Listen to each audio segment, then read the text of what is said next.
आश्रम में घटित एक घटनाक्रम से लव को ये ज्ञात होता है कि उनके माता पिता किसी उद्देश्य से अलग हुए हैं और उनके पिता तक पहुंचने का मार्ग रामायण में है। आप क्यों नहीं बताना चाहती कि आप और पिताश्री साथ क्यों नहीं रहना चाहते? क्या माँ और पिताश्री जानबूझकर एक दूसरे के साथ नहीं रहते?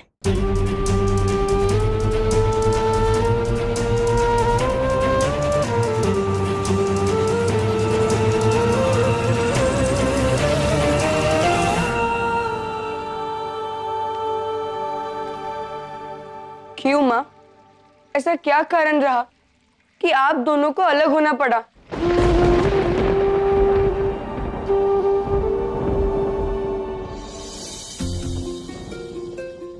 पुष्कर भैया, इन गेरुआ वस्त्र को देखो। ऐसा लग रहा है किसी ने हमारे रंगीन जीवन पर मिट्टी लेप दी हो। किसी ने नहीं सुभाऊ, उन लव कुश ने, जिनके कारण ज्येष्ठ पिताश्री हमें आश्रम भेज रहे हैं। हमारे परिवार, हमारी माताओं से दूर जाने का कारण है वो, और इस अपराध का दंड मैं उन्हें अवश्य देके रहूंगा।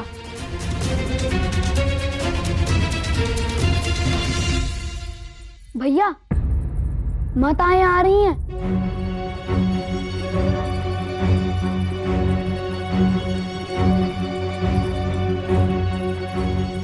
नहीं तक मत आने दो माताओं को यहाँ, रोक लो उन्हें। क्या? हाँ तक, यदि वो यहाँ आए तो हमारी पीड़ा भाप जाएंगी। उन्हें पता चल जाएगा कि हम आश्रम में जाने के लिए सज्ज नहीं है। उन्हें ज्ञात नहीं होना चाहिए कि हम उनकी संतानें उनके बिना नहीं रह सकती, कि उनके हाथों के भोजन को भूलकर उपवन के कंदमूल हमारे गले के नीचे नहीं उतरेंगे, कि हर रात उनसे लोरी सुनने वाले और हर भोर उनकी आंचल की हवा से उठने वाले उनके पुत्र अब कभी संतोष से नहीं सो पाएंगे।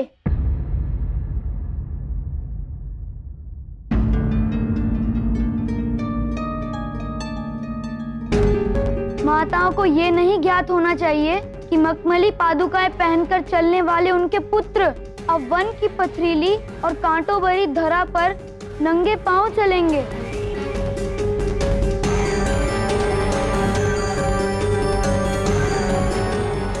माताओं के जीवन में पुष्प सुगंध लाने के लिए कांटों पे तो चलना ही होगा ना तक्ष। अपने सभी दुख और पीड़ा हमें अपने अंतर मन में छिपा कर रखनी होगी। आश्रम में आने वाली कठिनाइयों का हम मिलकर सामना करेंगे। किसी से भी अपनी समस्याएं नहीं कहेंगे, ना माताओं से, ना पिताओं से, ना दादियों से, और विशेषकर ज्येष्ठ पिताश्री से, अन्यथा वो हमारे प्रेम में दुर्बल पड़ जाएंगे ना।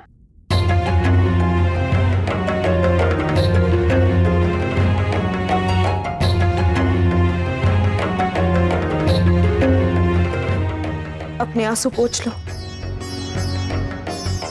और मेरे साथ चलो।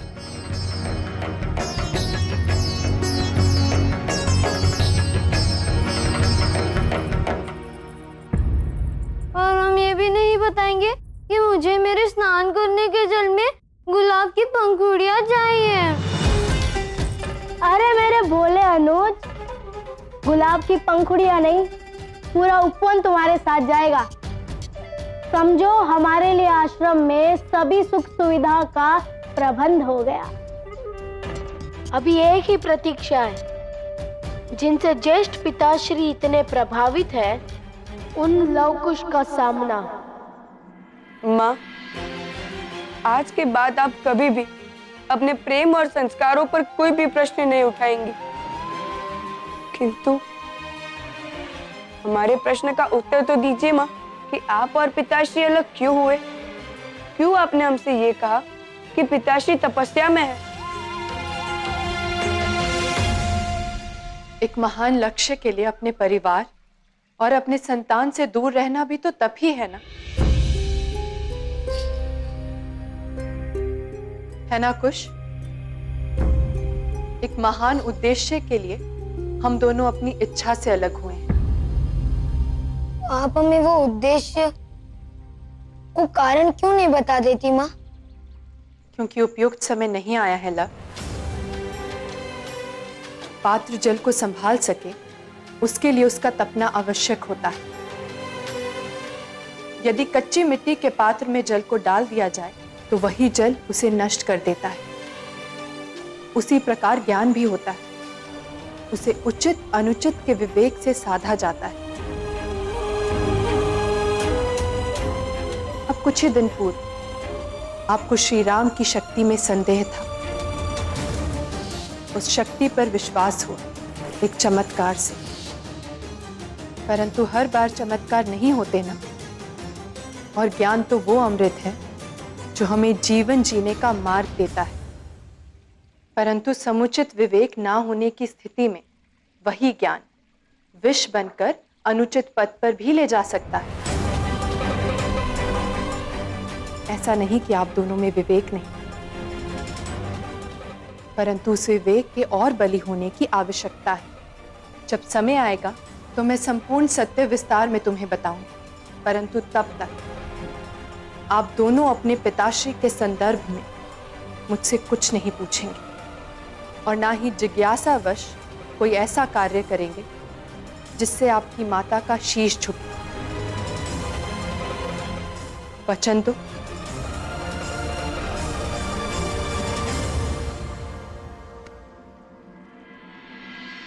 वचन दिया माँ। अब मैं आपसे पिताश्री के विषय में तब तक कुछ नहीं पूछूंगा जब तक आप स्वयं बताने को सज्ज ना हो।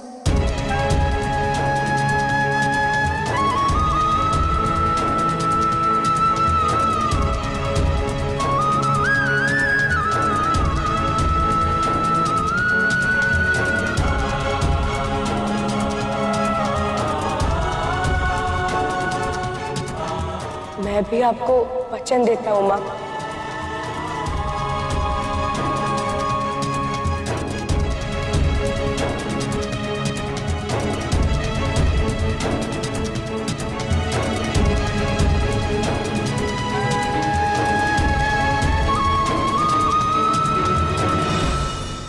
का भैया, जब माँ हमें डांटती है हमसे अधिक पीड़ा उन्हें होती है। हाँ, माता होती ही ऐसी है, अपनी संतान को पीड़ा में देख ही नहीं सकती।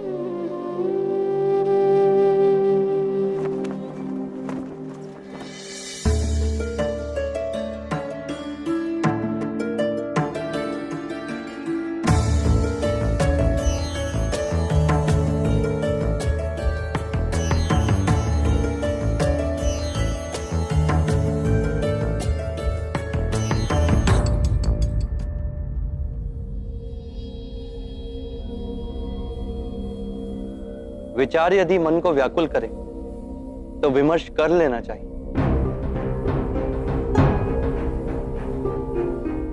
कहिए, क्या कहना चाहती हैं? ज्येष्ठ श्री, सबकी व्याकुलता कैसे समझ लेते हैं आप? अपने परिवार की आशा और अपेक्षा को समझना मेरा कर्तव्य भी है और दायित्व भी। आप निसंकोच होकर कहिए, क्या कहना चाहती हैं? कहीं मेरे निर्णय पर कोई संदेह तो नहीं? नहीं नहीं ज्येष्ठ श्री, आपका निर्णय तो सदा परिवार के हित में ही है। हमारा केवल एक निवेदन था।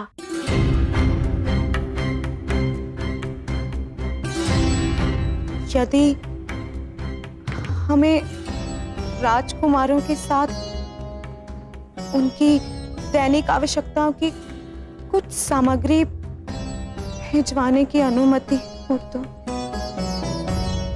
अधिक कुछ नहीं, बस सुबह और तक्ष के लिए थोड़े से लड्डू। अंगद और पुष्कर के लिए उनके प्रिय वस्त्र। बालकों के विश्राम करने के लिए कुछ बिछौने और कुछ पादुकाएं, कुछ भोजन के पात्र, बस इतना ही। प्रतीत होता है कि इन सब सामग्रियों का प्रबंध किया जा चुका है।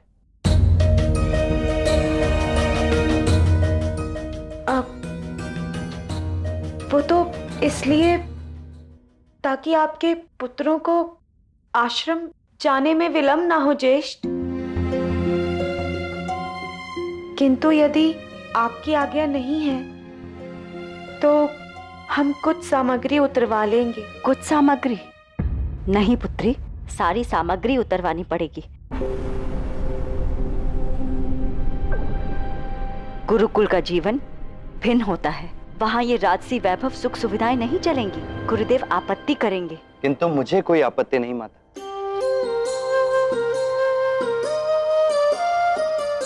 एक माता को अपनी संतान के लिए चिंतित होने का पूर्ण अधिकार होता है। राजकुमारों के लिए जो आश्रम में सामग्री भिजवाई जा रही वो भौतिक संसाधन नहीं, इनकी ममता है।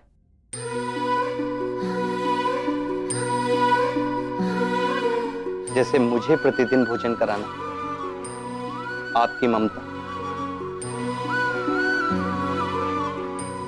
कंद मूल खाकर मैं प्रसन्न हूं, किंतु मुझे ये खाता देख आपका हृदय व्याकुल होता है ना मां?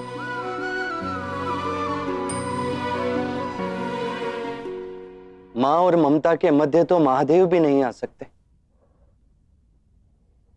ये राम कहां से आएगा?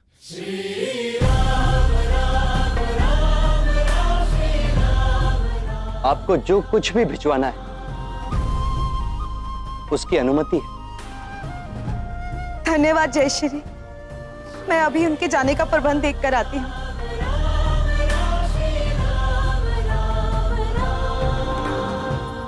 और उर्मिला, थोड़ा सा स्थान बचा के रखना।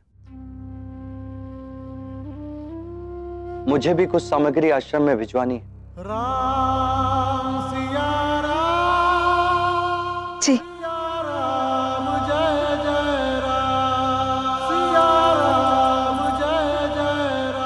बहुओं का तो समझ में आया, पर आश्रम में तुम ऐसा क्या भिजवाना चाहते हो?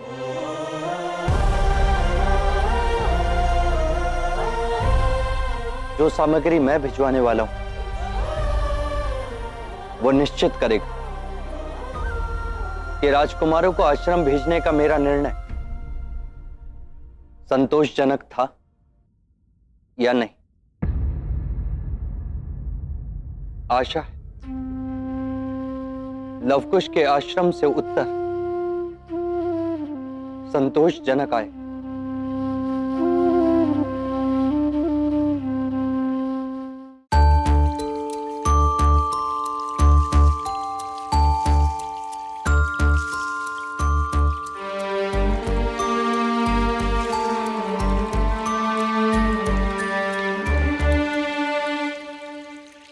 कैसा विचित्र प्रश्न सामने खड़ा है ना भैया। सदैव यही आशा करता रहा मैं कि जिस दिन पिताश्री की तपस्या पूर्ण होगी वो हमारे पास लौट आएंगे। कल्पना तो मेरी भी यही थी कुश, तुम्हें बताया नहीं कभी। किंतु प्रतिदिन सूर्योदय होते ही सबसे पहले मैं आश्रम के प्रवेश द्वार को जाकर देखता हूँ कि कहीं ऐसा तो नहीं कि आज हमारे पिताश्री आ गए हो, और प्रतीक्षा में हो कि कब उनके पुत्र आए और उनके लिए आश्रम का द्वार खोले।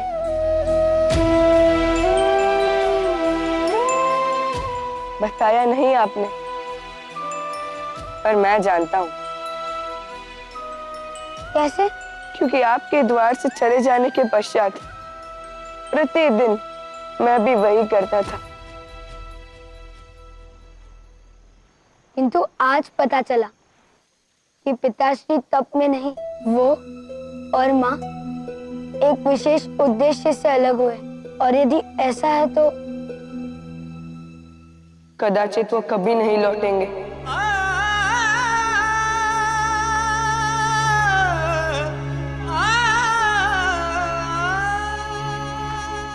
कदाचित ये हमारी ही भूल थी। बिना उनसे मिले, बिना उन्हें देखे हमने अपने हृदय में उनकी एक छवि बना ली थी।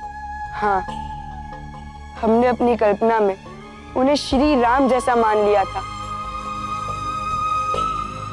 स्मरण है जब माँ ने हमें अपने पिता की छवि की कल्पना करने को कहा था, तब हमने श्री राम के प्रतिबिंब को देखा था। किंतु अब आभास हुआ कि हमारे पिताश्री श्री राम के समान नहीं होंगे। हम कभी नहीं जान पाएंगे कि हमारे पिता कैसे दिखते हैं, वो कौन है, क्योंकि हमने हमारी माता को वचन जो दिया है।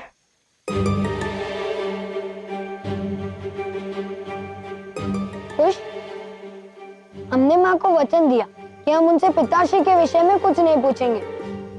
ये तो नहीं कि हम उन्हें ढूंढने का और कोई मार्ग नहीं खोजेंगे। क्या कहा?